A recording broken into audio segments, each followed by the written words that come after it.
Hello there and welcome along.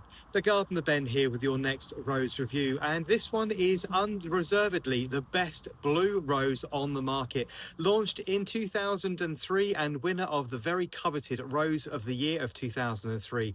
This particular beauty is Rhapsody in Blue, producing these really very lovely violet slate blue flowers from July all the way through to the very end of September. This is an adorable rose that gets quite large in the garden. Demanding a position in full sun or partial shade, it reaches in excess of 4.5 to 5 feet tall and around 3 feet wide, forming a very upright, and as you can see from this particular plant here, a very upright and slightly tapered shrub, which is really very attractive indeed. It will be absolutely encrusted with small sprays of violet blue flowers all the way from the beginning of July through to the very end of September.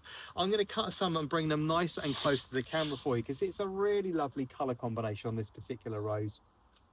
You have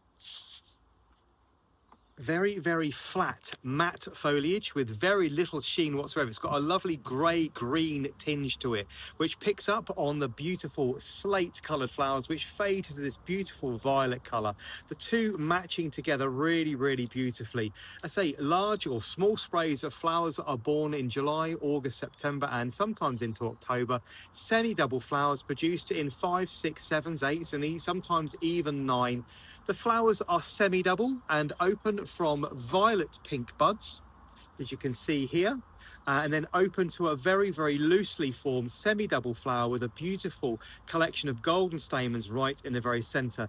You also get this smattering, this sort of almost painted edge of white to the flowers as well. They really are very attractive indeed. And say with that shrub coming up very upright in its growth habit, tapering ever so slightly in this sort of form, very much like Rose rugosa would do in its growth habit, so ever so slightly thinner at the bottom and splaying out the top, you end up with this big shelf of these big violet blue flowers at the top. Very attractive indeed. I say coming up to something in the region of 4 to 4.5 feet tall and something in the region of about 3 feet wide. It's a little large in my opinion to be keeping in a pot. This is the kind of rose you really want to be planting in the ground.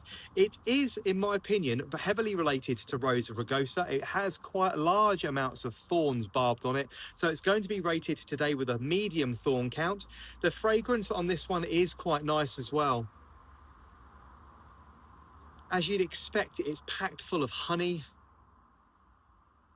It's packed full of smells of pollen, and if you've ever been up close to the acacia or the mimosa tree, you'll know what I'm talking about there. Again, lots and lots of honey and lots of pollen present there. So very similar to the smell that you'd get off a mimosa, which is the bright yellow flower you normally from the acacia that you see flowering here in the UK in January, February and early March. But a particularly lovely one, I say, looks like it's been hand painted with those creamy white flecks through the flowers. Has good disease resistance as well. This one is going to be rated today with a good solid 7 out of 10 for disease resistance. A very unfussy rose, very easy to look after, very easy to prune and maintain. Going to be registered today with a 5 for fragrance rating and a medium thorn count.